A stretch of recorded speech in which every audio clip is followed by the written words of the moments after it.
Yo guys, it's CFB. Welcome back to a brand new video. Welcome back to the channel. Qarabag 2, Chelsea 2. This is the match review. Uh, we've got some big things we need to talk about in this video because there's some urgent things that need to be addressed in this video from what we've learned from Qarabag 2, Chelsea 2 in a major game for Chelsea to pick up 3 points. 3 points, but we'll get into it in a sec. So before we do get into it, please like, subscribe, hit the bell notification so I know if I every time I load a video. First link in the description is my second channel. Go and check out it. Very much appreciate it. Without further ado, let's get straight into it. The camera's a little high today. I do apologise. It's a new setup thing because my old thing that I used to set my camera up on had a problem. Let's just say that. You know what I'm trying to say? Anyway, let's just get into it. Chelsea draw with Qarabag 2-2 at Qarabag ground. Nothing short of a catastrophe of a game, if we're being completely honest. Nothing short of a catastrophe of a game, and there's a lot of things we've learned on this game. This game, in my opinion, like I said yesterday, was a must-win. I didn't realise that we still have to play POAC in this Champions League draw thing. So it's not Qarabag wasn't meant to be our only easy game. Let's be real. Qarabag was a must-win 3 points. We've still got to play Barcelona and Napoli. These are two teams that are going to be gunning us. You know what I'm trying to say? Barcelona at home, it doesn't matter if we're home or away against Barcelona, it's going to be a tough game. Napoli away, that's going to be tough. I think it's Napoli away if I'm not mistaken. But Qarabag was meant to be a team, you get the 3 points, you get the job done and dusted, we move to the next one. I've always said, don't underestimate your opponent in front of you, and I feel like Chelsea did that in a sense today for a little part of the game, especially like the first half. And it goes for the manager as well, which we'll get onto in a sec.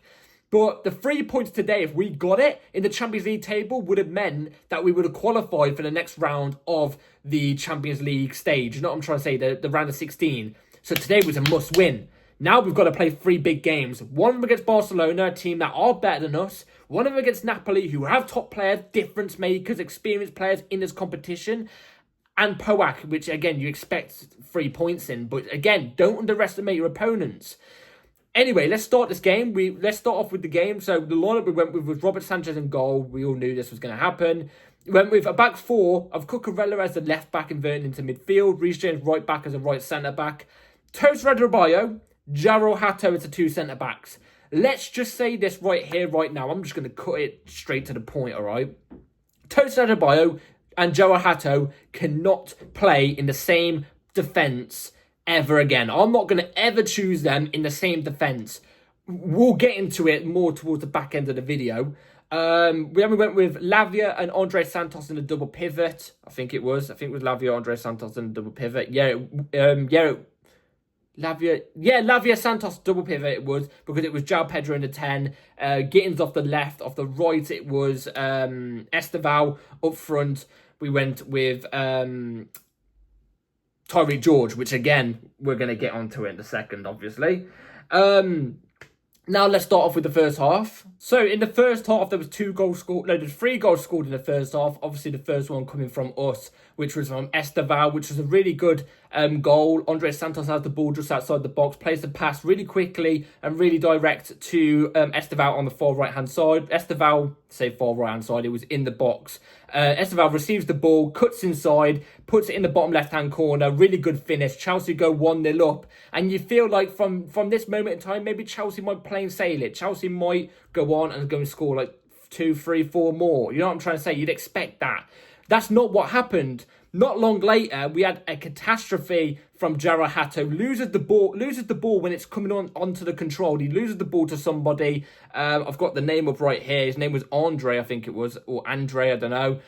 Who takes the ball off Jaro Hato, goes completely face first into the ground, eating grass. And then he cuts inside, shoots, it hits the post, rebounds out to somebody who then, which was the Andre guy, who then puts it into the back of the net. We go to 1-1, which in that moment in time, if we're being honest, felt like we're going 1-0 down, because realistically, we shouldn't be conceding against a team like Qarabag. No offense to Qarabag at all.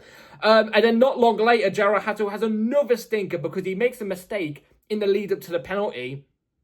And then obviously it gets into the box, the player gets into the box, crosses it in, and Jaro Hato sticks his hand out to give out a penalty.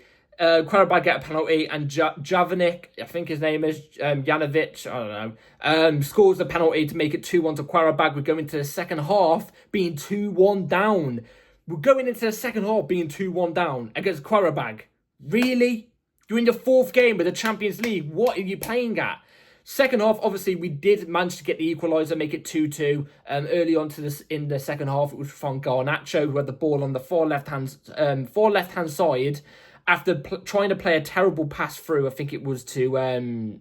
he tried to play a pass to somebody. It was from the outside of his foot. It was terrible, but it rebounds to him. He manages to drive into the box, shoot bottom right-hand corner, really good goal. Garnacho makes it 2-2 to Chelsea. And then that is all the action we get from Chelsea in the game. We couldn't find the winner. We couldn't sniff the blood and find the winner. We were knocking on the door for God knows how long. We were knocking on the door, but we just couldn't get the goal. We didn't look threatening. We didn't really do much after we got that second goal. There was a couple of chances where Esteval was creating, chances for us. We were whipping in crosses, but it was meeting nobody. Reece James's crosses today were not it, I'll be honest.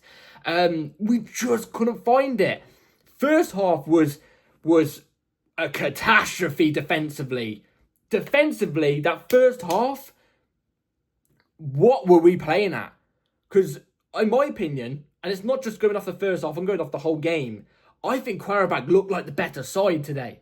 I think Qarabag created the better chances. They looked like they wanted it more. They were driving with the ball better. They were playing better football than us. We looked lazy. We looked leggy. I heard rumours that apparently we got to Qarabag, to obviously, you know where they're located. We got there at 1 o'clock in the morning. Is that crap preparation? I don't know. But I'm sorry, you want to win a Champions League, you've got to be prepared. This is what it's about. You know what I'm saying? This is what it's about. And that performance there does not show me we're about that life. It just doesn't show me we're about that life against Qarabag. It was a crap performance. Crap performance. Individual errors conceding us goals every single time. It's been a consistent thing this season. And obviously we know about our defensive woes this season. We all know this. But the individual errors, especially from individuals where, you've been backing, for example, and they keep making these stupid... they're just plain stupid. It's really annoying to see. Do you know what I'm saying? It really is annoying to see. Like I said, we were knocking on the door. I don't want to see anybody saying we played well just because we put the pressure on for the last 15 minutes. We put the pressure on, but where were the chances? What chances did we generate that were actually clean cut, where we could look at and go, okay, we should be scoring that? Basically, like the Gittins one where against Tottenham in the last couple of minutes of the game where he skied it. That's a clear cut chance. The João Pedro miss against Tottenham in the last couple of minutes, straight after the Gittins one. That's a clear cut chance. We were generating clear cut chances. We were missing them. We weren't generating that in this game. We weren't. We were playing awful. Absolutely awful. And I've got to be honest. Let's start here before we get onto the player ratings. Let's start with the manager. The lineup, albeit this lineup, you should expect to beat Qarabag easily. Let's be real. Let's not underestimate our opponents. We should have beaten Qarabag easily, even with that lineup. There's still quality players in that team. Let's skim through it, just for the 11. Toto Adebayo is meant to be an experienced player. Okay. Reece James, he's good enough. Cucurella, good enough. Lavia, who obviously went off injured inside the first 7 minutes. Forgot to mention that. Get well soon, Romeo Lavia. It's devastating seeing him leave the pitch all the time injured. It really, really is. Do we need conversations? I don't want to say we do, because I love Romeo Lavia. When he's fit and available, he looks immense. So I don't want to say that. And we don't know the extent of his injury. It could just be precaution. But it didn't look great when he came off. But Romeo Lavia, top player. Gittins still very raw, but João Pedro, top player. There's a lot of players there that have been in the game for a decent amount of time that are top players that shouldn't be struggling in this game, but did struggle in this game. Players can have off games, I get that, but even when you have an off game against Qarabag, you should be getting decent performances from your players. You know what I'm saying? Obviously, when Lavia came off, Caicedo came on, by the way. So yeah, I'm saying about Maresca, the lineup very, very unbalanced. I've never seen this lineup even been used yet. I haven't. The use, by the way, of putting Tyreek George up front, it's non and void now, man. Let's cut this with a knife. Let's finish this. I feel bad for Tyreek George because he's not getting barely any of the ball. He's not impacting the game. We've not got a striker on the pitch. We had Delap and Goo on the bench. You could have played Goo the first 45 minutes and then Delap the next 45, or vice versa. And then guess what? Use Tyreek George as a winger option, but you didn't do that. You keep persisting with Tyreek George as a striker when it doesn't work. It doesn't work. It doesn't add anything to us. In fact, it makes us basically play with 10 men, a player less. And it's not Tyreek George's fault because he's not a striker. So this has to be cut, man. This honestly has to be cut. Maresca, change this up. You know what I mean? Now let's get on to the players that I thought that didn't have a good performance, which matches into my team selection with Maresca. Tosa Adebayo and Jarrell Hatto, especially Jarrell Hatto. Okay, let's cut this with a knife. You're never going to see me do a lineup unless we're literally down to the bare bones. With Tosin and Hato as the two centre-back partnerships. No way. I wanted to see Hato as a left centre-back desperately. We got that today. I don't want to see it again. I don't want to see that shit again. That was a disaster. Qarabag. Imagine this is Burnley. Oh my God. Running around like Stevie Wonder in a blind, Stevie Wonder in an empty room. You know what I'm saying?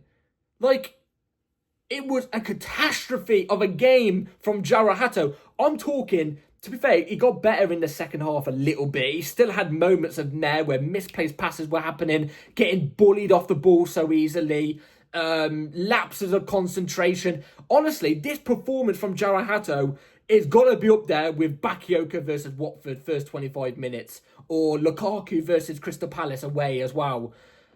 It has to be up there. This performance from Jarrell Hatto, I had a hair in my eye, sorry, was disgraceful. I get it, he's a young player and stuff like that, but that was atrocious. Tosa Adebayo didn't help him out in the slightest, though. Offered no comfort, nothing at all. He looked leggy as well. He looked like he's been awake for the past week. You know what I'm trying to say? Russian sleep experiment, I think he must have had on him today. You know what I'm trying to say? We were in Russia today. Did they do some Russian sleep experiment on him today? You know what I mean? The conspiracy theory. We've got to start coming up with something here, because, oh my God, it was disastrous from both of them. We could have conceded more than 2. Do you know what I'm saying? And the other player that I just didn't think that did well at all today, in my opinion, was Jamie Gittins. He didn't even really make it past his fullback today. Every time he got the ball in a shooting position, he'd decide to pass it, make it make sense, shoot. You've got the space, shoot, but he won't. He looks for the pass. He should be confident. The last game he played was against Wolves and he got a goal and 2 assists. You know what I mean? I don't know. Awful performance. Many players could be on that list. Players that I think that could hold their heads up high after this game. Esteval got the goal, really well taken goal. I also think he created us many chances. There was a good period in time, especially in the first half. He went quiet, but we weren't offering him much service.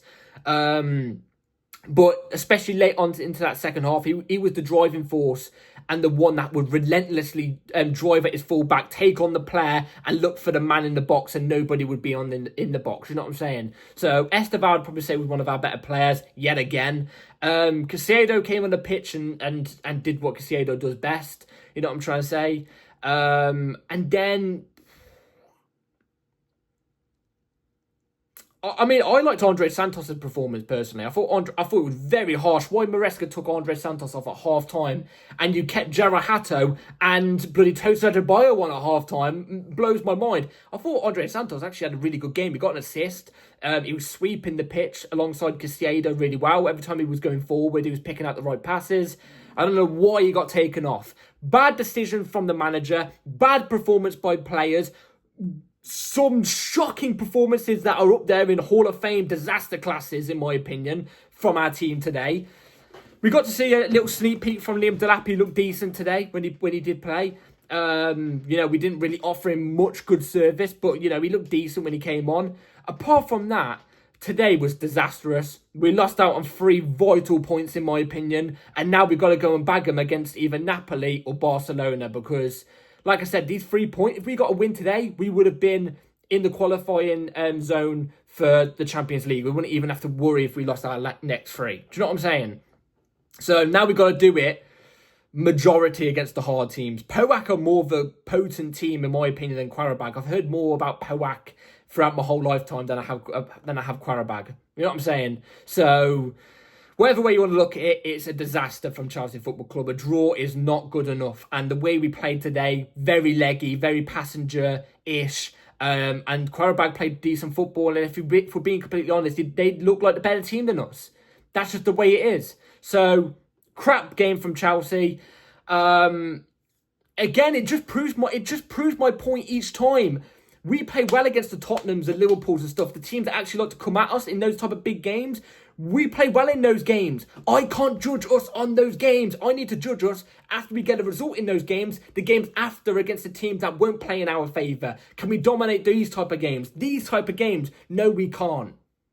No, we can't. This game was pathetic. Pathetic. At least the only positive here is the fact that Qarabag basically are better than Tottenham. Because, I mean, at least they scored 2 past our crap defence. Tottenham didn't score any. They didn't even really create that much of a vital chance against us. So, it's not even laughable. It's crap performance from Chelsea. Very disappointed. Let me know, comments down below what you all think. Please like, subscribe. And I'll see you probably on the match preview on the weekend for the Premier League game against Wolves. So, I'll probably see you all then. Take care. Like, subscribe. Peace.